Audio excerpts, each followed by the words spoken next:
G'day and welcome back to the 3CIR podcast. I'm Joel Slate-Cairns, former Army, lifelong coffee addict, and someone who still irons a shirt like there's going to be an inspection in 10 minutes. And I'm Ryan Jury-Delaney, also ex-military, known to carry more snacks than a field ration box, and absolutely convinced you can learn anything if someone tells you a good story about it first. That's basically the show. We take what feels dense, confusing, or stuck in bureaucracy and turn it into a conversation you actually want to listen to. We're proudly part of 3CR, founded by ADF veterans, built on courage, commitment, camaraderie, integrity, and respect. Not just a motto on a wall, that's the way we work, the way we serve now. Yep, we help veterans, emergency services, and civilians level up through recognition of prior learning, RPL, and online quals. Think career transitions, leadership, resilience, all the good stuff you wish someone had explained back when you were trying to decode a job ad on a Sunday night. Today's question is a cracker. How can military expertise be leveraged in the civilian world through RPL? If you've ever looked at your service record and thought, how does this translate into a paycheck outside the wire? This one's for you. And if you're already halfway through transition, stick with us. We're going to unpack the process, the evidence you need, how long it takes, and a simple translation cheat sheet you can use today. Plus a few stories because, Army stories somehow make everything clearer and more fun. Let's set the scene. RPL, recognition of prior learning, is part of Australia's VET system. It's basically a formal way to say, hey, the stuff you've done counts. You don't have to redo training you've already mastered. Registered training organisations, RTOs, assess your existing skills and issue nationally recognised qualifications that align to the Australian Qualifications Framework. Translation: everything you learned through real work, operations, exercises, postings, deployments, specialist training, it's assessed against the civilian standards so employers can see it in black and white. No guessing. No decoding defence acronyms at a nervous job interview.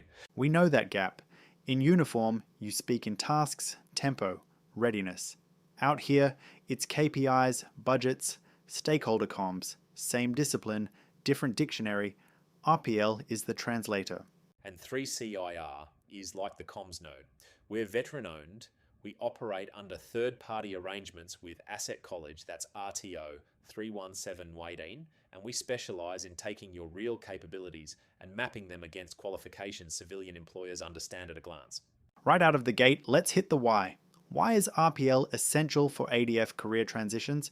Because you already have the goods: leadership, risk management, project coordination, team building, crisis response. That's what companies try to teach on expensive retreats with bad coffee. You've done it in live environments.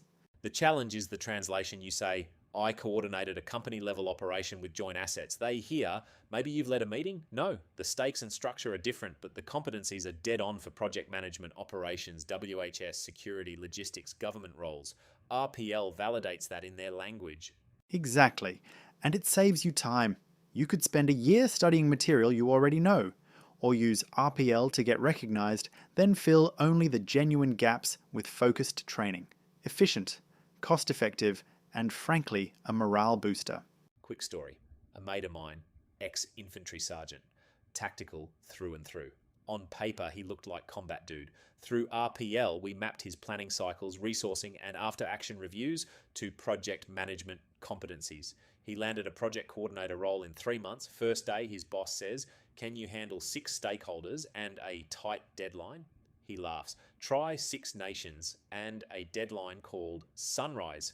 And that's the energy here. Let's unpack what RPL actually involves so you know what's ahead.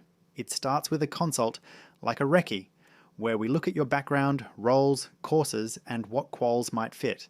We map your skills against units on training.gov.au. These are the official competency standards. Then comes evidence. We'll detail a checklist later, but think. Service records, course certificates, performance appraisals, SOPs you wrote, plans you executed, risk assessments, references from your chain of command.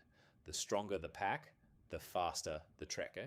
Assessors, qualified people who know both worlds, review your evidence against the criteria. It's not a vibe check. It's, can you demonstrate these outcomes? If yes, tick. If not, we'll tell you precisely what's missing. Now, what does 3CIR actually do in that journey? Beyond the mapping and assessment, we're your guide. Veteran assessors who understand what a section attack, a force prep, or a J3 cell means in terms of leadership, planning, and execution. We translate that without you needing to give a TED talk in the interview room. And there are tangible benefits for veterans and emergency services. We provide a 25% discount on RPL assessment services for current and former ADF, as well as police, fire, AMBOs, SES, because service should be recognised. There's priority scheduling, flexible timelines if you're still serving, and support beyond the piece of paper. Career counselling, interview prep, networking with other veterans. Pay attention to that last bit. The piece of paper is powerful, but pairing it with a smart narrative about your experience, that's the killer combo. We've worked with plenty of people who walked into roles because they could say, here's my qualification and here's the mission where I learned it. Let's talk transferability. What actually moves from camo to corporate? Project management is the obvious one. If you've planned a complex operation, you've managed scope, timelines, resources, risk, stakeholders. Even if your stakeholder wore a different uniform colour and your Gantt chart was on a whiteboard at 0 dark 30. Leadership and management. From team leads to middle management. You've built teams under pressure, mentored juniors, debriefed and improved performance. That's gold for any supervisory roles. Risk and WHS. In defence, risk assessments aren't paperwork. They keep people alive. That mindset is pure value in workplace health and safety, security operations, emergency management. Technical skills, signals, IT, engineering, comms, logistics. Defence training often exceeds the civilian baseline. We've seen comms techs map to IT networking and cyber support tracks, logistics operators slide right into supply chain roles, and aircraft techs step into aerospace contractors with ease. Communication. You might think you just followed protocol, but briefings, sit reps, writing orders, that's structured communication. In civilian speak, it's stakeholder engagement, training delivery, customer service, and consultancy. Problem solving and strategic planning. You adapt quickly, plan contingencies, and execute. Businesses live for that mindset. Put it into civilian language and doors open. So, what quals can all that turn into? Big spread, business qualifications off the back of resource and personnel management, project management creds for all your planning and coordination, leadership and management at certificate or diploma level, security and risk management, absolutely. Training and assessment if you've been mentoring and delivering instruction. WHS is a good fit for those with risk and compliance responsibilities, information technology for comms and systems folks, logistics and supply chain for movers and quartermasters, and those pathways range from Cert 3 up to diploma, depending on your background.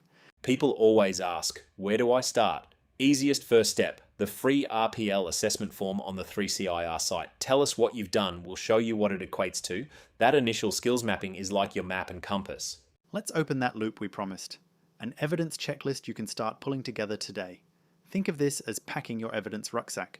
Primary evidence, official training records, course completion certificates, position descriptions, service summaries. If it's stamped, signed, or lives in your personnel file, it's primary. Performance evaluations and commendations. Those show you didn't just attend, you achieved. If your CO wrote you up for excellence, that aligns to competencies. Secondary evidence, plans you drafted, risk assessments, SOPs, lesson plans, after action reviews. If you built it, taught it, or improved it, keep it. Third-party statements, references from supervisors, warrant officers, training officers, even civilian partners you worked with on joint projects. These should confirm specific tasks and outcomes. Media and artifacts, photos of you running training, video of a presentation, screenshots of systems you administered. These back up your narrative. And don't forget professional development outside defence. Short courses, workshops, micro-credentials, it all stacks up. Now, how long does it take? Typically 4 to 12 weeks. Week 1, we consult and map. Weeks 2 to 4, you gather and submit evidence. Weeks 5 to 7, assessors review. If we need clarifications, we'll ask. Usually the qualification is finalised within a week of confirmation. If you're on a tight timeline, say you've got an interview coming up, there are express options. Just communicate early. And if you're still in uniform, yes, you can do RPL while serving. In fact, it's a smart play. Emerge from service with credentials in hand, ready to pivot. We'll work around rosters and deployments. Quick myth, busting while we're here. Myth 1. RPL is easier than study. Not exactly, it's different. It recognizes what you already can do, which is efficient, but you still need to prove it. Evidence is king. Myth 2. Employers don't respect RPL. False. RPL qualifications are nationally recognised under the AQF and meet the same standards as traditional study. Many employers actually like that RPL shows practical, demonstrated competence. Myth 3. If my RPL isn't successful, I've failed. Nah. Usually it just means the evidence didn't cover a unit. We'll outline what's missing and give you a plan. Maybe collect extra documents, maybe do a short gap unit. You're closer than you think. Let's stitch this to real industries. Where do veterans shine? Security and risk management, project management, logistics and supply chain, emergency services, training and assessment, government and public service, aerospace and defense contracting, information technology. In every one of those spaces, your military habits, punctuality, accountability, resilience are a competitive edge. Here's a handy translation cheat sheet you can screenshot with your brain. Section commander equals team leader or site supervisor. Operations planning equals project planning and scheduling. Risk assessment equals WHS, risk management and compliance. After action review equals continuous improvement and lessons learned. Mentor on course equals workplace trainer and assessor. Bring those pairings to an interview and suddenly your defense-only language turns into employer speak. You know what I mean? Now, cost. We get this question all the time. How much does RPL cost? It varies by qualification and complexity. It's what you're aiming for and how much mapping is required. The big news is that 25% discount for defense and emergency services. Best move is to contact 3CIR for a clear quote once we've done the skills mapping. No surprises. While we're pointing to resources, there are some excellent training videos linked from 3CIR that can help you target where you want to go. Leadership overviews, HR pathways, WHS, security training programs, business, marketing, government training solutions, and project management qualifications. If you're listening on the commute, make a mental note to check them later. They're short, sharp, and give you a feel for the terrain. Let's do a mini case study mashup. Say you were a Navy communications specialist. You handled secure networks, maintained comm systems, briefed crews, and logged incidents through RPL. You might target a certificate IV or diploma in information technology, maybe something in networking or cyber fundamentals, plus a leadership qual if you supervised others. That puts you in line for IT support, network admin assistant roles, or security operations centers. Or you're an army truckie with years of convoy ops, manifesting, and movement control. Logistics and supply chain management becomes your lane. Inventory control, warehousing, distribution.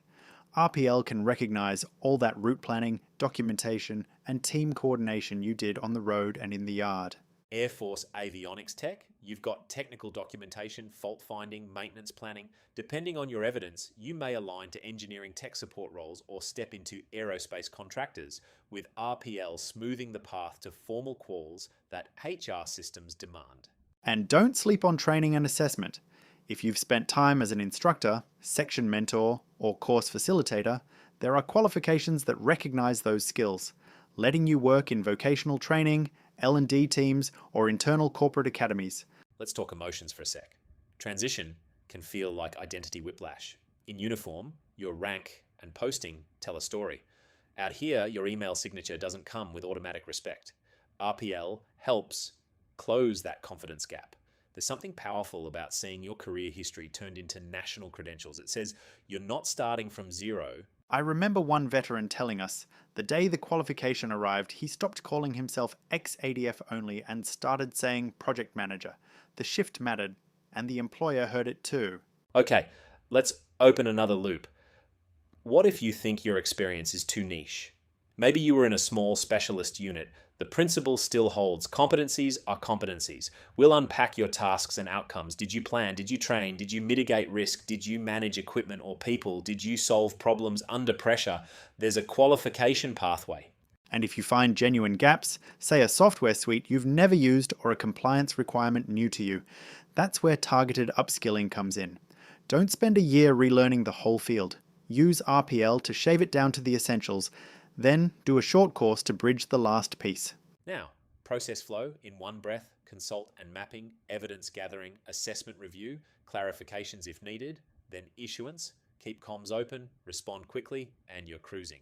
Remember, your timeline is the engine. If you've got a deadline, job ad closes in 4 weeks, tell us, we'll triage. Quick Q&A, lightning round. Are RPL qualifications recognised by employers? Yes, they're AQF aligned and nationally recognised. Can emergency services access the same benefits? Yes. Police, fire, AMBOs, SES, 25% discount and full support. What happens if the assessment is unsuccessful? It's usually an evidence gap. We give you feedback and pathways to close it, then reassess. Can I start RPL while deployed? If you can access your records and we can schedule chats around your roster, yes, we'll adapt. Can I get help writing my resume? Yep. Resume assistance, interview prep, even networking intros where appropriate. It's all part of the package. Here's a practical task you can take on this week. Create a one-page mission to metric translation. Top half, 3 missions you ran. Bottom half, what those missions translate to in business metrics. Budget managed, people led, deadlines hit, risks reduced. Use numbers where you can. Employers love numbers. And a second task, log on to the 3CIR site and start the free RPL assessment form. It's like taking your vehicle over the weighbridge before a long drive. You want to know what you're carrying, where it fits, and what route is fastest. Before we wrap, let's highlight industries hungry for your background. Government and public service, you understand policy, compliance, and process. Private security, you bring professionalism and risk discipline. Construction and infrastructure, project control, WHS, tech, problem solving, systems thinking. Logistics, movement, inventory, last mile, education and training, mentoring, assessment, program delivery. And look, a lot of veterans end up in roles they didn't even know existed. A friend of mine is now a crisis simulation designer for a bank. He builds tabletop exercises to test their response to cyber incidents and natural disasters. That is 100% a defense skill set in a civilian wrapper. He probably still says H-hour when the meeting starts. He does, and they love it. A few closing realities. If you're worried about privacy with your documents, we get it. We handle evidence securely and only what's necessary for assessment. If something's classified, we'll work around it with de-identified descriptions and third-party statements that respect security protocols. Also, don't wait for the perfect moment. There's a tendency to think, I'll do it after this posting, after this move, after the kids settle. Momentum beats perfection. Start the mapping now. Even if you collect 1 document a week, you're building the bridge. And if you're already a civilian but never formalized your military skills, it's not too late. RPL can still validate your experience and unlock promotions or new paths. Let's honor the values we started with. Courage, commitment, camaraderie, integrity, respect. Courage to back your experience, commitment to do the paperwork and see it through. Camaraderie because we'll walk it with you. Integrity in how we assess. No fluff, no shortcuts, just real recognition. Respect for the journey you've had and the one you're starting. If today's chat lit a fire, take action while it's warm. Explore the RPL pathways on 3CIR, check the training videos if you want to taste specific industries, and hit that free assessment form. Your career history deserves to be nationally recognised. And if you've still got question marks floating above your head, drop us a line. We'll cover more scenarios in upcoming episodes, including a deeper dive into converting leadership experience into qualifications and how to talk about failures, yes, failures, as assets in interviews. Speaking of upcoming, next episode we're zeroing in on exactly how recognition of prior learning validates your existing skills without traditional training and turns your work history into real credentials. We'll walk through what it looks like for leadership, human resources, work health and safety, security operations, business administration, marketing, government, and project management. Basically, if you've ever thought, am I ready to discover how my experience converts to qualifications? The answer is yes. Don't let your valuable experience go unrecognized. We'll show you how to transform your experience into qualifications step by step with real examples from each field. In the meantime, start small. Gather a couple of certificates, write down 2 missions and their civilian outcomes, and book that initial consult. 4 to 12 weeks from now, you could be holding a nationally recognised qualification. That's not hypothetical. That's a calendar invite. We'll leave it there for today. Stay safe, keep moving forward, and remember, your service didn't end, it evolved, right? Exactly. Catch you next time.